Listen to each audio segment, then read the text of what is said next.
welcome to the Deep Dive. Today we're plunging into, well, a truly colossal figure from history, Gottfried Wilhelm Leibniz. Yeah, colossal is the right word, not just a name you might vaguely remember from math class. Definitely not. Philosopher, mathematician, diplomat. I mean, his ideas were so far ahead, it feels like we're only now really catching up. Absolutely. And what's fascinating, beneath all that genius, all the different fields he worked in, there was this deep, driving obsession. Which was? Force. Activity, what he specifically called vis viva, or living force. Okay. He didn't see a static universe, just matter sitting there. He saw it as a hierarchy of dynamic systems, all in constant internal motion, constant activity. So motion wasn't just what things do. For him, it was closer to what things are. Exactly. Motion as the root of being itself. It's a radical idea, especially for his time. Right. So our mission today, in this deep dive, is to explore how these frankly, radical 17th century insights seem to, well, almost perfectly anticipate a modern framework. Which we're calling, for our purposes here, motion theory. Motion theory. Let's define that quickly for everyone. Think of it as a contemporary lens, suggesting reality operates through structured, synchronized motion. Right. Not just static particles hitting each other, but dynamic loops, emergent patterns, sync. It applies across physics, maybe even consciousness. So we're looking at Leibniz, this philosopher of living motion, and asking how he almost cracked the code 300 years too early using this motion theory lens. That's the plan. And hopefully by the end, you'll see how these older philosophical ideas aren't just historical curiosities. They're surprisingly relevant, right? Yeah. Offering insights into how the universe, maybe even our own minds, actually work. Let's get into it. Where should we start? Maybe with vis viva itself. Makes sense. The living force. This was his direct challenge to the dominant thinking of the time, wasn't it? Specifically Newton. Isaac Newton had his concept of quantity of motion, mass times velocity, mass same simple, mechanical. And Leibniz comes along and says, what? He proposes something different. Vis viva, mv faster, mass times velocity squared. Which is just incredibly close to our modern formula for kinetic energy. He was right there. He was. But the key thing, and this is crucial for understanding Leibniz, is that for him, vis viva wasn't just a better equation. It was more. Much more. It was fundamental, metaphysical. It represented motion as vitality, force as a sense, existence as this dynamic expression. Okay, so not just how much motion, but the inherent aliveness or potential within that motion. Precisely. It's about the life in the motion. And that connects directly to motion theory. It really does. In motion theory terms, you could translate vis viva as something like sync tension locked into a motion loop. Unpack that a bit. Sync tension, motion loop. Okay, so sync tension is like, imagine the potential energy in a compressed spring or the focused energy in a wave about to break. There's an internal commitment to resolve, to move in a certain way. Right, and the motion loop. That's just a self-sustaining pattern or system, a cycle. So vis viva in this view isn't just speed. It's about how deeply committed that motion is to resolving itself within a structure.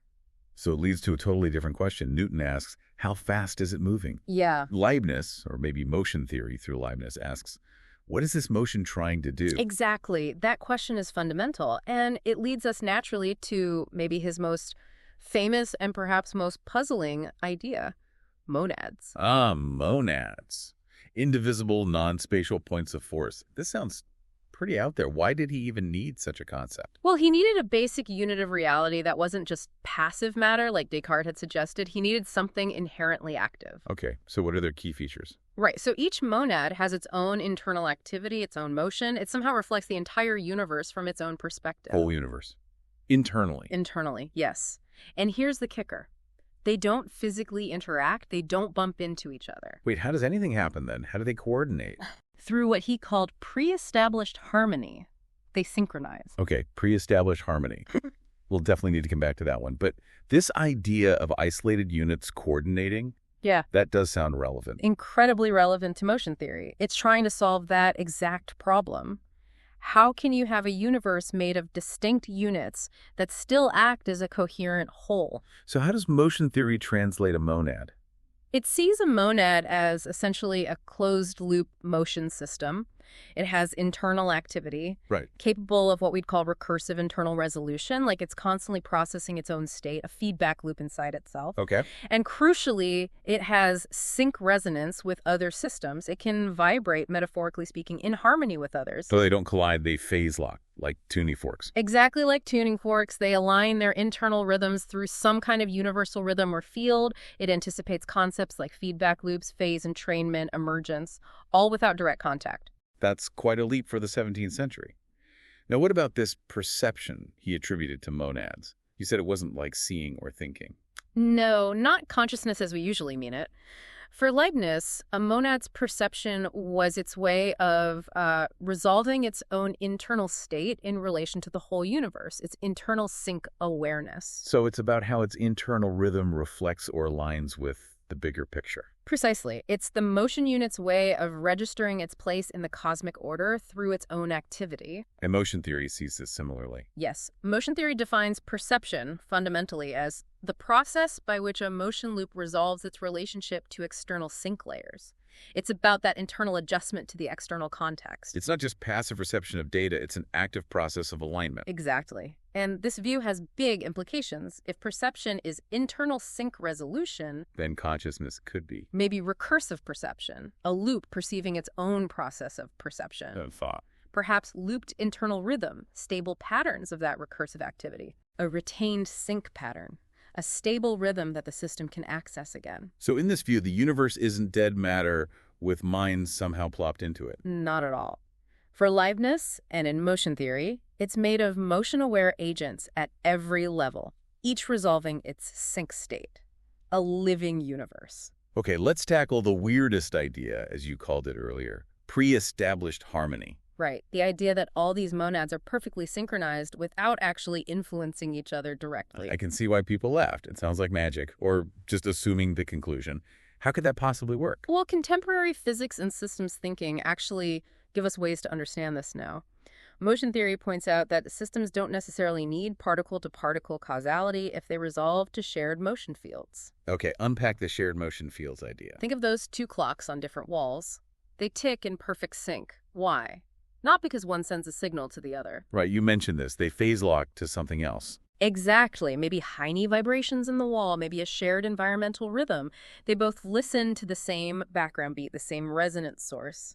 So they achieve coordination without direct interaction because they're both coupled to a larger field. Precisely. So motion theory recasts Leibniz's pre-established harmony not as some divine setup, but as global sync fields modulating local loop resolution. Meaning the monads or the loops stay local. But their internal rhythm, their activity, resolves itself against this universal background motion, a kind of cosmic sync pressure. That's a stunning reinterpretation. Uh-huh. It makes Leibniz sound less mystical and more like a systems theorist way ahead of his time. Over 300 years ahead, arguably. And this thinking extended to the mind-body problem, too. Ah, yes, the classic split, especially after Descartes. Mind versus matter. Leibniz rejected that sharp dualism. He argued mind and body weren't two different substances. What were they then? He saw them as two views of the same underlying motion, different perspectives on the same fundamental activity. Which sounds, hang on, that sounds almost identical to the motion theory position. It is remarkably similar. Motion theory claims matter and mind are not different things. They are nested resolutions of structured motion. Nested resolutions, Mm-hmm. meaning different levels or types of organization of the same underlying stuff, which is motion. Exactly. You can think of it like this.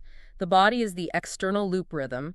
How we interact physically are biological cycles. Okay. The mind is the internal loop recursion, thought, self-awareness, that internal processing. And reality. Reality is the field where both of these emerge and interact, so where Descartes fundamentally split the world.